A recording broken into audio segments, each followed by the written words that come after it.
تلاش علم عبادت تو درس تسبیح ہے، جہاد جستجو علم یہ بلندی ہے۔ الحمدللہ رب العالمین والصلاة والسلام علی خاتم النبیین، اما بعد فاعوذ باللہ من الشیطان الرجیم، بسم اللہ الرحمن الرحیم، الصلاة والسلام علیک یا رسول اللہ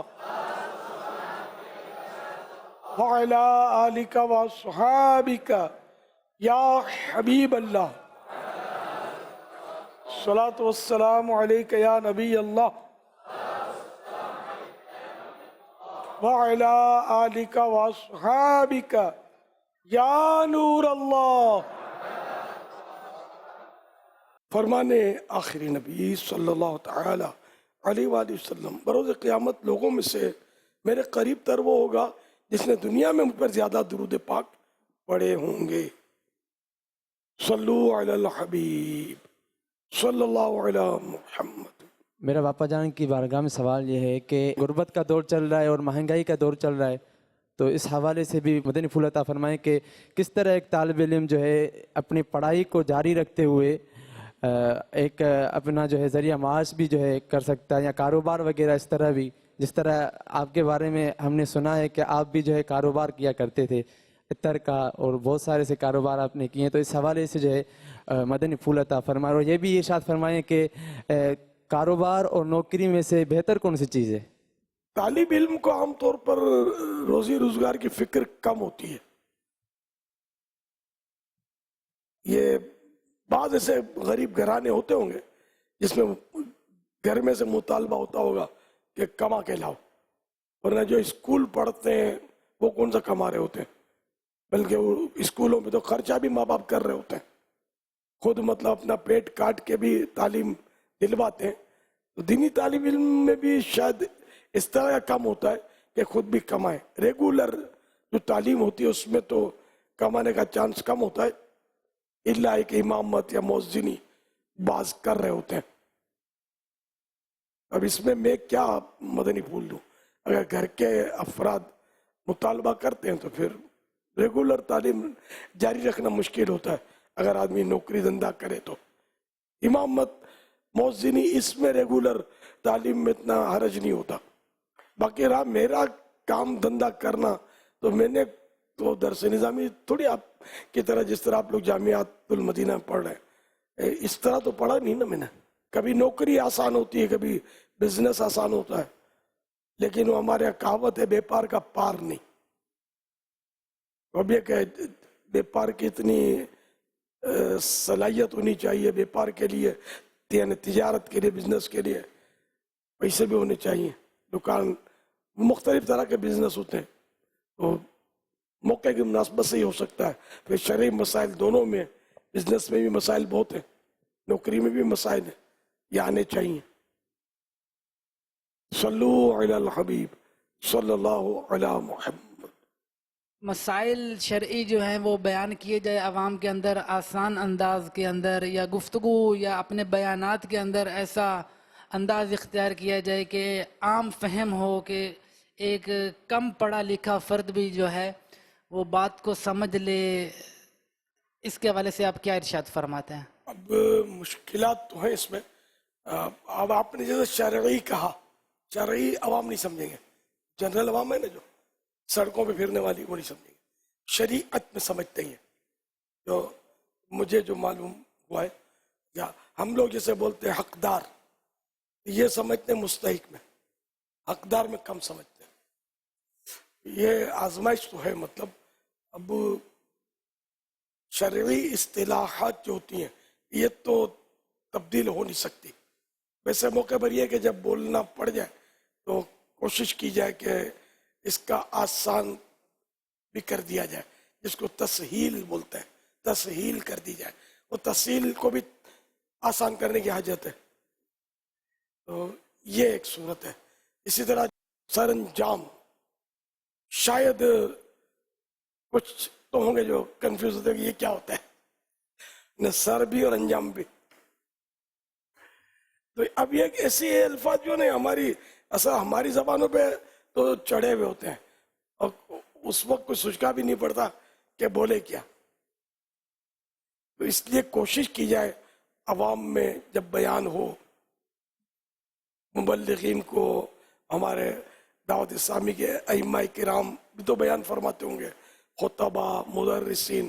اب یہ کہ ہزار ہر ایک یہاں موجود بھی نہیں ہے، تو آسان اردو ہوگی جو یہ سمجھ سکیں، جو بھی زبان ہو. ہمارے یہاں اردو ہے، باہر ملکوں میں اور زبانیں ہیں، ہر جگہ مشکل الفاظ بولے جاتے ہوں گے، تو عوام کو سمجھنے میں دشواری ہوتی ہوگی. پھر وہ اپنی مرضی کا اس کا معنی نکالتے ہوں گے. جیسے ایک چٹکلا ہوا تھا کہ دو مدنی گفتگو کر رہے تھے آپس میں، ان کا کالج کا دوست بھی کھڑا تھا ساتھ میں. تو وہ ثانیہ میں یوں، تو ثالثہ میں، تو ہاں رابعہ میں. تو اس طرح یہ انہوں نے گفتگو کی. پھر ان کو احساس ہوا کہ ہم یہ ثانیہ اور رابعہ کہہ رہے ہیں، یہ جو ساتھ کھڑا ہوا اس کو کیا پتہ ہے کیا ہوتا ہے. تو وضاحت کی کہ یہ جو کلاس ہوتے ہیں نا، first class, third class, second class, تو اس کو یہ ثانیہ اور یہ دینی مدارس میں یہ کہا جاتا ہے.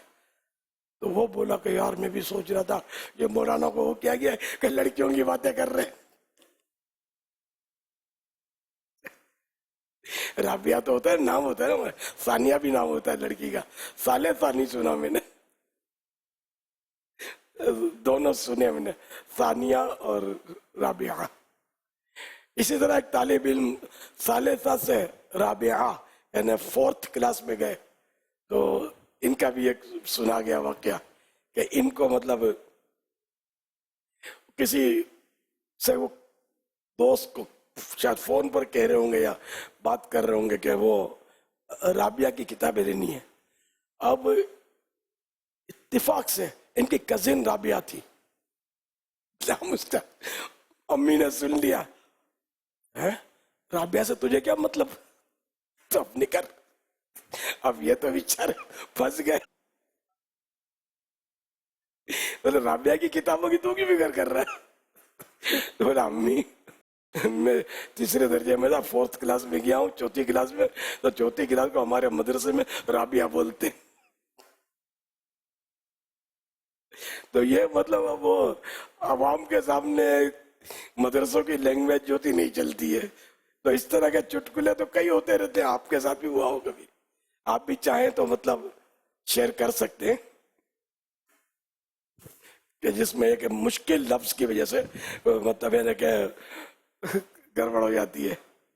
میرے ساتھ ہوا تھا پاپا، یہ فیضان مدینہ کے مدنی بستے پہ میں بیٹھا ہوا تھا، تو ایک اسلامی بھائی یہاں پر آئے کہ میں فیضان مدینہ میں تو آ گیا ہوں، باب المدینہ کہاں ہے؟ سبحان اللہ.